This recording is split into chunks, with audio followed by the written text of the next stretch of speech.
You guys know about the Middle East? It's like Middle Earth, but more violent. So Hamas, which is in charge of the Gaza Strip, they were going to have a little peace thing. The Israelis and the Palestinians were going to get together, send 37 kids from Gaza to Israel, to the West Bank. They were going to go to a zoo, I think, in Jerusalem, and it was just going to be a little thing for kids to get together and talk and see other people, et cetera, et cetera. Of course, Hamas not that into it. We've got a quote from their spokesman.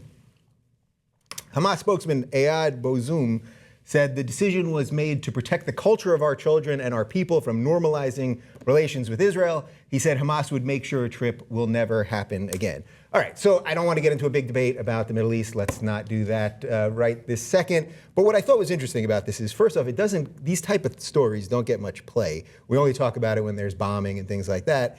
But isn't this kind of stuff more important? Because all the leaders now are going to die off eventually, right? 20, 30 years, they're all going to be gone.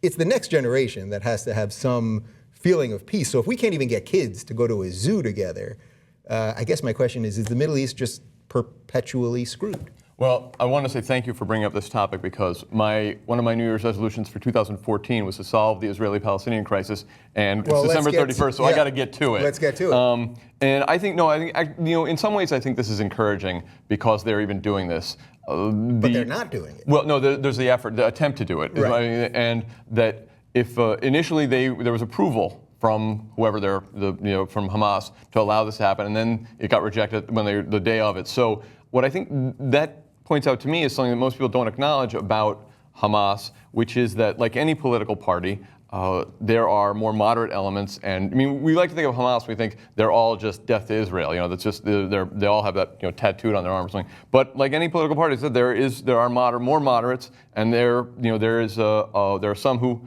obviously, when this was initially approved, who thought this was a good idea.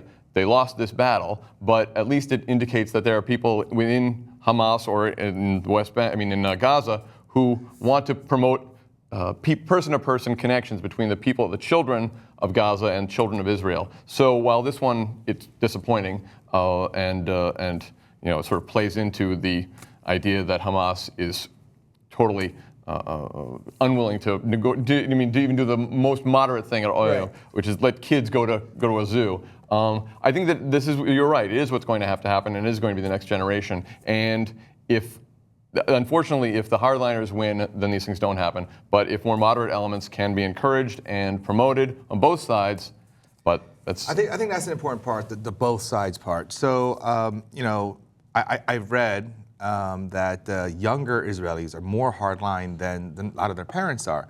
And that's largely because they grew up with this complete divide where they didn't have any interaction with the other side. Mm-hmm. Whereas the older generation, even though they were fighting for much of the past 20, 30, 40 years, they did have some normalized relations. And they realized they're not all so bad, and there can be a better way. Whereas if you grow up only seeing them as enemies and never having any normal interactions with them, you harden your stance. So I think these kind of trips are very important, but I think that not just Hamas kids, Palestinian children should go to Israel and see that people in Israel are totally fine and normal, and they're not evil people that we need to kill and throw into the ocean. I think Israeli children should go to Gaza and see how the Palestinians live and realize, wow, they are living under some really, really bad conditions.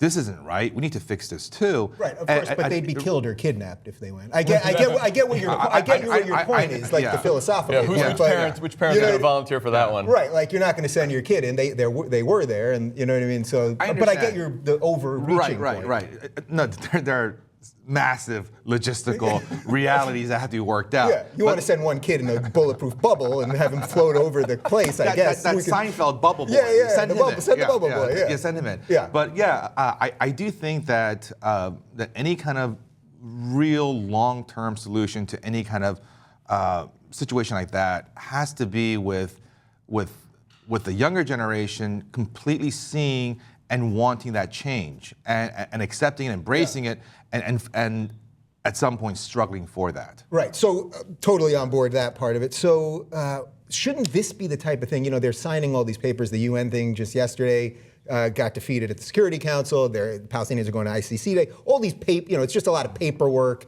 and adults fighting about shit. But shouldn't this be the type of thing that people actually rally around? Like that, to me, like this is so basic. Like, and if they can't even do this, the idea that they call it a peace process is really just because both words have the letter P in it, right? Like, if they can't get kids together, then what real hope is there? Like, what's the glimmer of hope that you can take? Look, so I mean, as Malcolm correctly pointed out, this trip was at some point approved by Hamas, and then for whatever reasons they unapproved or disapproved it.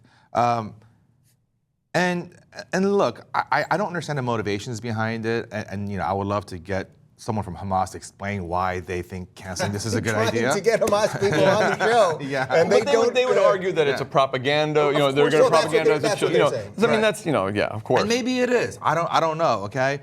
So for whatever reason, they decided to not do it. But I'm a little reluctant to just isolate one incident and cast blame on one side or the other, because this situation has so many layers and so much history, and so many instances where each side can rightfully claim that they were victims of massive injustice, that there's often overreaction, right? So it gets really, really difficult. Right, and that's why I didn't want to make the segment about the whole freaking thing. This was really just like about kids, and if we can't get these freaking kids together, then I don't know what hope we have, but you know, who knows. So you want just another note of optimism for the new year. This is why you wanted to cover this.